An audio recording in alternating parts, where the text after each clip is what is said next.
Et si l'Afrique reprenait enfin la plume pour écrire son histoire et le contrôle de son assiette pour nourrir son peuple? Cette question, à la fois simple et immense, résonne dans tous les villages du Burkina Faso, mais aussi bien au-delà, partout où l'on rêve d'émancipation. Elle n'est pas nouvelle. Depuis des générations, d'autres voix, souvent lointaines et ignorantes des réalités africaines, ont imposé leurs récits sur l'homme noir tordant la vérité, caricaturant les peuples, minimisant leurs efforts et leurs aspirations. Mais aujourd'hui, le vent tourne. Qui désormais décidera de ce qui compte vraiment dans l'histoire d'un peuple, si ce n'est ce peuple lui-même? Au Burkina Faso, ce combat pour la souveraineté ne s'est pas seulement joué dans les livres d'histoire ou les discours politiques.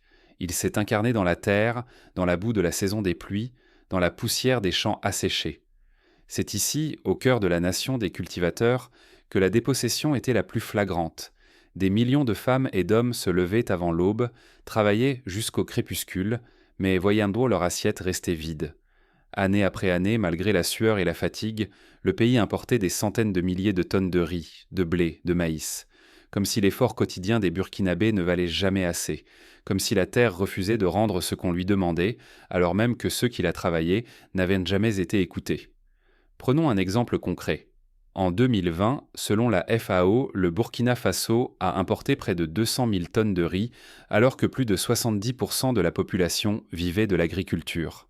Cette situation absurde s'explique non par la paresse ou l'incompétence des paysans, mais par un système conçu depuis l'extérieur qui les maintenait dans la précarité. Qui décidait de cette contradiction? Des voix étrangères, souvent indifférentes aux réalités du terrain, dictaient toutes les priorités et les choix. Les politiques agricoles étaient calquées sur des modèles importés, sans tenir compte des spécificités locales, du climat, des cycles de la terre, ni des traditions millénaires. Ce déséquilibre allait bien au-delà de l'économie. Il sape la confiance d'un peuple, sa dignité, sa capacité à choisir sa propre voie. Tant que d'autres racontaient l'agriculture burkinabé, tant que les décisions étaient prises dans des bureaux climatisés à Paris, à Bruxelles, à Washington, le pays restait enfermé dans un système d'aide et d'assistance.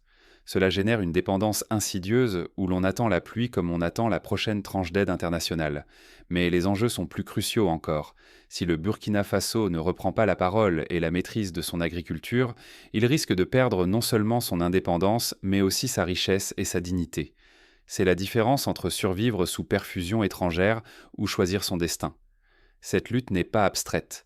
Elle se joue chaque jour, dans chaque village, dans chaque assiette, dans chaque rêve d'enfant qui se demande s'il pourra, un jour, nourrir sa famille sans mendier à l'étranger. Comment sortir de ce piège?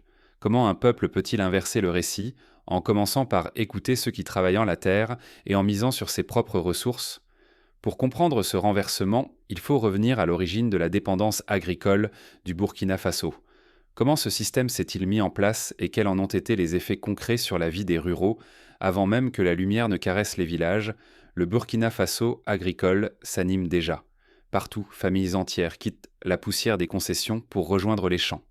Cette routine, transmise de mère en fille, de père en fils depuis des générations, structure la vie de millions de Burkinabés. Pourtant, malgré tant d'efforts, la pauvreté persiste, implacable. Les gestes sont sûrs, les outils usés mais maniés avec adresse. Les techniques ancestrales, affinées au fil du temps, n'empêchent pas la misère.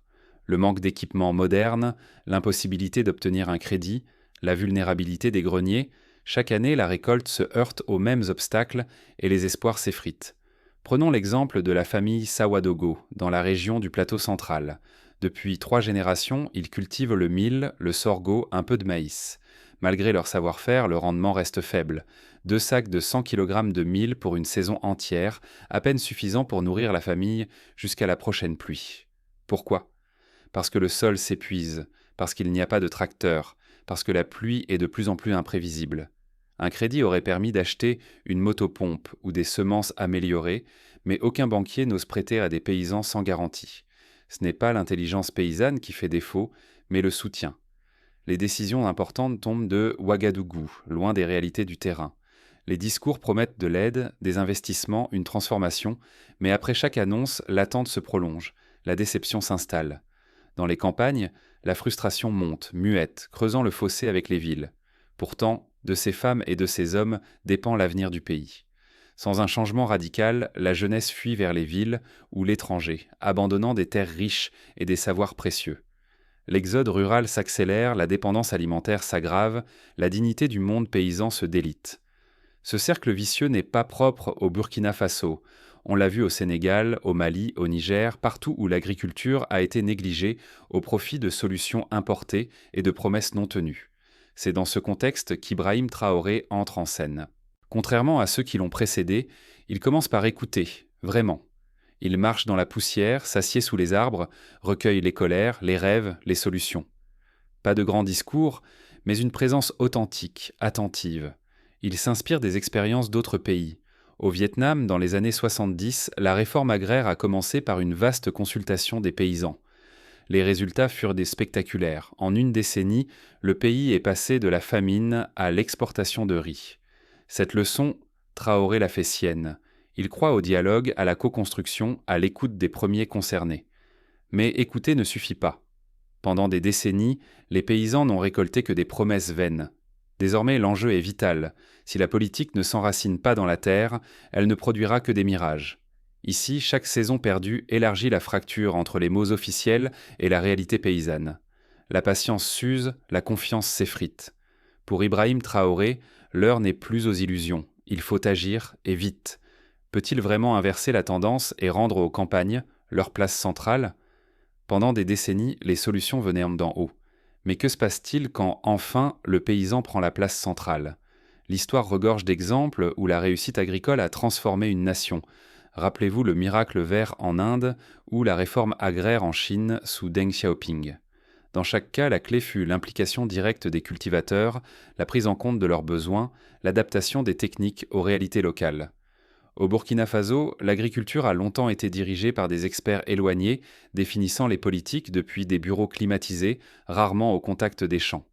Les décisions se prenaient loin de la terre, loin de ceux qui la cultivent chaque matin. Les paysans étaient relégués au rôle de bénéficiaires passifs, recevant des instructions et des outils souvent inadaptés sans qu'on leur demande leur avis. À chaque nouvelle équipe au pouvoir, à chaque réforme annoncée, le scénario se répétait. De grandes promesses, peu d'écoute, une frustration croissante et, presque toujours, l'échec au bout du chemin. Puis, un renversement s'amorce avec l'approche d'Ibrahim Traoré. Pour la première fois, les voies rurales cessent d'être ignorées, elles deviennent la boussole. Traoré ne parle pas seulement d'autonomie agricole, il en fait un pilier de l'État. Il consacre 78 milliards de francs CFA à la mécanisation des exploitations, un investissement colossal et inédit dans l'histoire du pays. Mais surtout, cet argent n'est pas gaspillé dans des solutions importées. Il finance des réponses adaptées aux réalités locales, conçues main dans la main avec ceux qui vivent la terre. Concrètement, comment cela se traduit-il ? Des ingénieurs agricoles s'installent au plus près des villages, épaulant les paysans au quotidien, ajustant les machines à chaque terroir. Les résultats ne se font pas attendre. En une saison à peine, les rendements agricoles grimpent de 35 à 40% selon les filières. Ces progrès ne sont pas des statistiques abstraites. Ils se traduisent par des greniers mieux remplis, des marchés plus fournis et une sécurité retrouvée pour les familles rurales. Prenons l'exemple de la coopérative de Dédougou. Avant la réforme, ses membres produisaient moins de 10 tonnes de riz par an. Grâce à la mécanisation et à l'accompagnement technique, ils ont doublé leur production en une seule saison, tout en réduisant les pertes post-récolte. Les revenus ont augmenté, permettant d'envoyer les enfants à l'école et d'investir dans de nouveaux outils. Ce cercle vertueux, on le retrouve dans des centaines de villages où la dynamique collective décuple l'efficacité. Même l'insécurité qui menace de nombreuses régions ne freine pas cette dynamique. Au contraire, la réorganisation des filières et la mécanisation deviennent aussi des outils de protection. Des drones surveillent les champs et protègent les travailleurs, tandis que la solidarité locale redonne confiance et responsabilité aux communautés. Ainsi, à Kaya, la mise en place d'unités de surveillance villageoises a permis de réduire les vols de récoltes et de sécuriser les semis, même dans les zones à risque. Le message est limpide. Ignorer la réalité du terrain, c'est condamner le Burkina Faso à la stagnation et à la dépendance extérieure. Mais en plaçant les paysans au cœur de la stratégie, le pays découvre une force nouvelle, une route vers la souveraineté véritable. Mais ce changement de cap n'est qu'un début. Comment ces transformations s'ancrent-elles durablement et que reste-t-il à surmonter ? Pour inscrire ces avancées dans la durée, il faut renforcer les liens entre les différents acteurs, État, collectivités, coopératives, associations de femmes, jeunes entrepreneurs. Des comités locaux de pilotage se créent, associant élus et représentants paysans pour veiller à la bonne utilisation des équipements, à la formation continue, à l'entretien des machines. Cette gestion décentralisée évite l'écueil des projets éphémères pilotés depuis la capitale. Et si, contre toute attente, la souveraineté alimentaire redevenait concrète, même dans la tourmente? Cette idée, autrefois reléguée au rêve, se vit chaque jour au Burkina Faso. Sous la pression de la crise, un retour aux racines s'opère, mais c'est aussi une mutation profonde, portée par la mémoire, la dignité et une résilience farouche. L'ombre de la révolution Sankara plane encore. À cette époque, chaque récolte était un acte de résistance, chaque champ une déclaration d'indépendance. Aujourd'hui, cet héritage s'incarne à nouveau. Produire local n'est plus un slogan, mais un cri de fierté, une promesse de ne plus jamais baisser la tête devant la faim. De nombreux villages se rappellent encore les campagnes populaires de reboisement et les greniers communautaires mis en place sous Sankara. Ces pratiques renaissent adaptées au contexte actuel pour renforcer l'autosuffisance. Mais une fracture demeure. Désormais, la population a vécu la dépendance dans sa chair. Les villages se souviennent des files interminables, des prix exorbitants des denrées venues d'ailleurs, de ce sentiment d'impuissance lorsque l'extérieur dicte sa loi. Cette expérience douloureuse a semé une détermination nouvelle. Plus question de reculer, plus question d'oublier. Le modèle Traoré, lui, se veut résolument moderne. Des drones survolent les cultures, permettant de prévenir maladies et ravageurs. La mécanisation allège la peine des familles, remplaçant la houe d'autrefois par des machines adaptées aux réalités locales.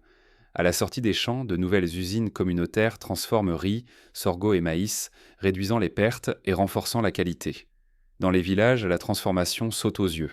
Les femmes créent des ateliers de transformation, les jeunes innovent dans l'irrigation et les discussions regorgent d'espoir. Les surfaces cultivées s'étendent, les récoltes suivent et d'anciens rêves collectifs deviennent réalité sous les yeux de tous. À Waïgouya, l'association des femmes du marché a lancé une fabrique de farine infantile enrichie qui alimente désormais les cantines scolaires locales. Parmi les avancées majeures, l'intégration des déplacés internes change la donne. Offrir travail, terre et responsabilité dans la filière agricole ne rétablit pas seulement l'équilibre social, cela coupe aussi l'herbe sous le pied aux groupes armés. Chacun retrouve un rôle, chacun devient acteur de la reconstruction. Un exemple frappant, dans la province du Soum, l'installation de familles déplacées sur des parcelles fertiles, avec appui technique, a permis de doubler la production maraîchère en 2 ans. Pourtant, tout reste fragile. Si cette refondation échoue, le pays risque la fracture, l'isolement et la perte de son destin. Il ne s'agit pas seulement de récolte, c'est la lutte pour que le pays ne sombre pas dans l'oubli, pour que la dignité conquise ne soit pas perdue. Mais un autre défi se profile déjà. Produire plus ne suffit pas. Comment garantir que la valeur ajoutée reste au village, que l'économie rurale s'ancre et prospère sans s'effriter sous la pression extérieure? La réponse ne viendra ni des bailleurs ni des capitales étrangères. C'est dans les villages, au cœur même des champs, que l'avenir du pays se décide désormais. Produire davantage, c'est un progrès. Mais transformer ici, garder toute la richesse chez soi, voilà la véritable révolution silencieuse. Trop longtemps, la sueur des champs burkinabés s'évaporait juste après la récolte. Des montagnes de tomates, de mangues, de riz ou de pommes de terre partaient en brut, sitôt cueillies. Elles terminaient sur des marchés lointains, ou pourrissaient sur place, faute de débouchés et de moyens de conservation. Les profits s'envolaient, les pertes demeuraient. Aujourd'hui, le vent tourne. À Bobo Dioulasso, une usine de transformation de tomates a ouvert ses portes. Elle n'appartient pas à une multinationale, mais à des Burkinabés, investisseurs locaux, paysans engagés, ouvriers du pays. Ce modèle inclusif vise à ce que la valeur ajoutée reste ici, profitant au plus grand nombre. L'impact est immédiat. Les prix de la tomate se stabilisent, les pertes chutent de moitié et les emplois se multiplient. Cet exemple inspire. Chaque filière agricole veut suivre. Riz local, mangue, pommes de terre, mais aussi farine ou aliments pour bétail. Partout surgissent de petites unités de transformation, à taille humaine près des champs, faciles à gérer par les communautés. On privilégie la proximité et la simplicité pour un impact solide et durable. À Koudougou, une association de jeunes a monté un atelier de séchage de mangue, qui écoule ses produits jusqu'à Ouagadougou et même au Ghana voisin. Ce choix dépasse l'économie. Il protège aussi les équilibres naturels. Produire, transformer, consommer localement limite le transport, réduit le gaspillage, préserve les sols. Surtout, il change les mentalités. L'agriculteur cesse d'être victime. Il devient entrepreneur, bâtisseur d'avenir. C'est un changement de paradigme. La production agricole n'est plus vue comme un simple gagne-pain, mais comme un levier de transformation sociale et politique. L'effet psychologique est immense. Pour la première fois, l'agriculture attire la jeunesse. Elle promet fierté, innovation, espoir. Toute l'économie rurale s'en trouve revitalisée, retrouvant dignité et autonomie. Le village n'est plus condamné à voir partir ses enfants et ses richesses. Il se les réapproprie. On observe des retours d'anciens migrants venus investir dans l'élevage de volailles ou la culture du sésame. Mais un danger subsiste. Abandonner la transformation locale, c'est laisser filer la richesse et le contrôle. Oser innover, c'est ouvrir la voie à une prospérité partagée, fidèle à nos réalités. Refuser, c'est s'enfermer dans la précarité et la dépendance. Cette leçon, d'autres pays l'ont apprise à leurs dépens. Au Ghana, la filière cacao souffre encore de l'absence d'usines locales, qui contraint les paysans à vendre à bas prix une matière première pourtant précieuse. Rien n'est encore acquis. Le changement suscite espoir, mais aussi résistance. Les habitudes sont tenaces, les intermédiaires perdent leurs privilèges, certains acteurs cherchent à freiner la décentralisation. Pourtant, l'élan est lancé, et le pays ne veut plus revenir en arrière. Pour soutenir ce mouvement, des campagnes d'éducation populaire sont menées. Affiches dans les écoles, émissions radio en langue locale, rencontres avec les anciens pour transmettre les savoirs agricoles ancestraux. L'histoire ne s'écrit plus sans nous. Désormais, c'est à nous de porter la prochaine page, de la raconter au monde, sans filtre ni caricature. Ce qui s'est joué au Burkina Faso dépasse le simple sort d'un pays africain.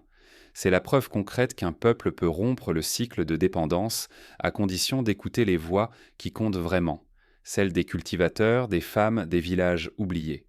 Souveraineté n'est pas un mot vide, elle se bâtit chaque jour dans la terre, la sueur et la solidarité partagée.